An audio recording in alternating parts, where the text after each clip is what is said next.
I find it quite hilarious that Kotaku, a progressive video gaming website, was carrying water for the Chinese government, which recently decided to crack down on people playing video games for more than a couple hours a day. And Kotaku was actually making excuses for that and why it's normal. And I've seen a lot of progressive magazines, by the way. The Guardian as well had an article ongoing, like, oh my god, yes, that's a good thing. Yes, of course the government should micromanage everyone's life because children don't have parents, don't you know? The government is the daddy. So they were looking over to China, salivating, wanting that level of control, probably here in the West, or at least explaining to people it's like, hey, China is controlling your people's life, and that's a good thing. And now they're not carrying water anymore. Now they're a little bit quiet. Like, they're not criticizing this, but they're not promoting it either, because China is now taking a stance against characters that aren't masculine. And you guys will notice that a lot of corporations from the West that are very progressive, they want to abolish gender, and they have like non-binary characters.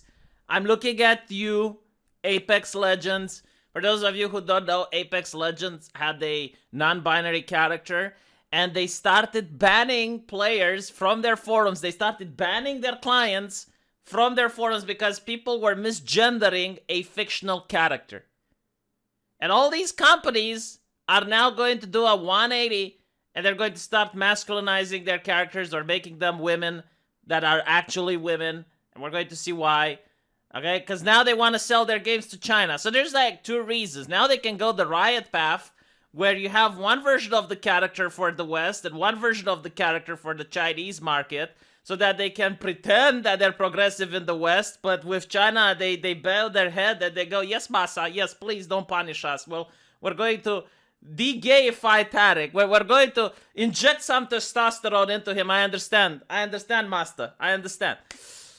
So it's going to be interesting to see how a lot of companies are going to move forward, because they want to sell their games into China because it's a big market, right? But China pays its homophobia tax, so they're allowed to demand from companies that they cut the woke shit.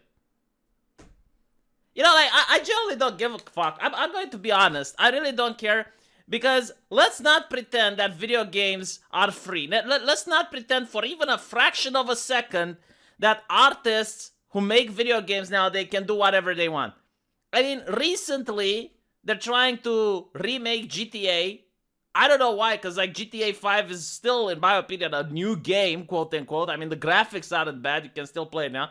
But they're remaking it, and the game journalists are whining because, oh my god, there's problematic depictions of trans people in GTA, and we can't have that. We can't have censor it. Censor it. We lost the argument. We lost the plot. We don't know what to do. Press the censor button. Ultimate option. Nuke it.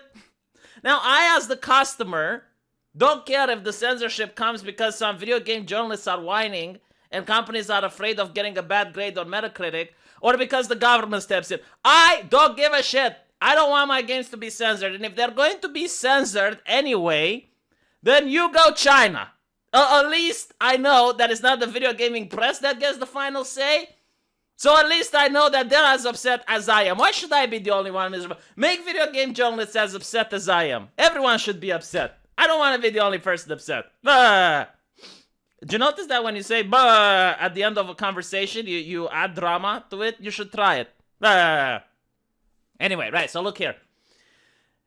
Apparently, there is an internal memo coming from the Chinese government, and they say that video games aren't pure entertainment. So they're agreeing with the video gaming press. Congratulations, video gaming press. Let's see how you're going to change the argument now.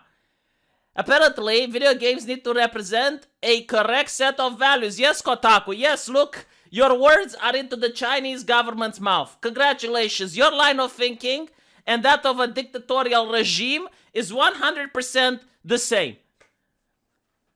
The memo also explains that titles featuring queer romance and effeminate males are not likely to be approved for licensing.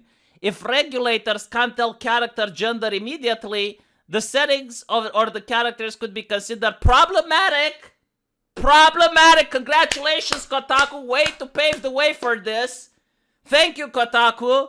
What would we do without you? And Polygon, let's not forget, honorable mention goes to Rock Paper Shotgun as well. And all the other video game journalists, very progressive, very progressive. You paved the way for this. Thank you. We appreciate it. Otherwise, red flags will raise. So when you're looking at video games like Star Wars or Blizzard's famous Mamazon, they're looking at you. They're looking, the Chinese government, Chairman Z is looking at you, Blizzard. Fix your shit. You know, it's kind of funny because I've been sitting here and I've been saying, it's like, yeah, they're masculinizing women. They're masculinizing women. And everyone was like, nah, V, you're crazy. And now the Chinese government is stepping in. Call them crazy. Call President Z crazy. Go on. Yeah, what are the people contacting Z on his email? Telling him it's like, no, you don't understand video games.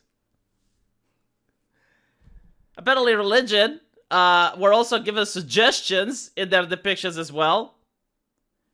And this comes after China ban on live streaming by children. I never understood why children can live stream, by the way. Because, like, if you're a kid, you can't really get a job at a company now, can you?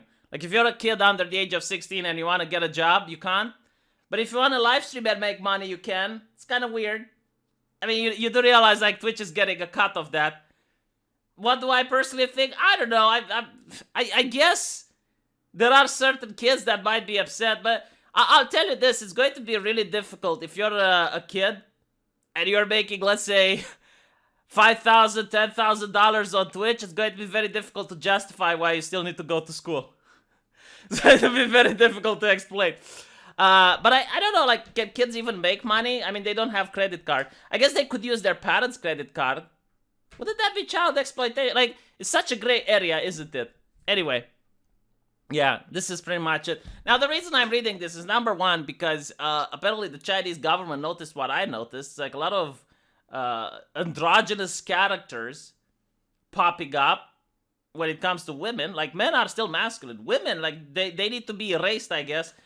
But what's also interesting is that Chairman Z agrees with me. Like, yeah, this is a problem, all right. And they're using the exact same logic from the progressive outlets from California. Yeah. It's, I guess, it's problematic. And we need to take into account that video games aren't just art. They're not just for entertainment. Okay, yes. I'm really curious how corporations are going to deal with this now. Like, you're going to see Blizzard and other companies that carry water for China are going to make now one set of games for the West and one set of games for China. It's okay, you know, like if they make a Ushikushi Amazon for the Chinese version, I'll probably buy the Chinese version. I'll find it and I'll play that. Because I don't like the Amazon. It's immersion breaking. Just look at it. Horrible. Let me know what you guys think and I'll see you in the comment section. Take care.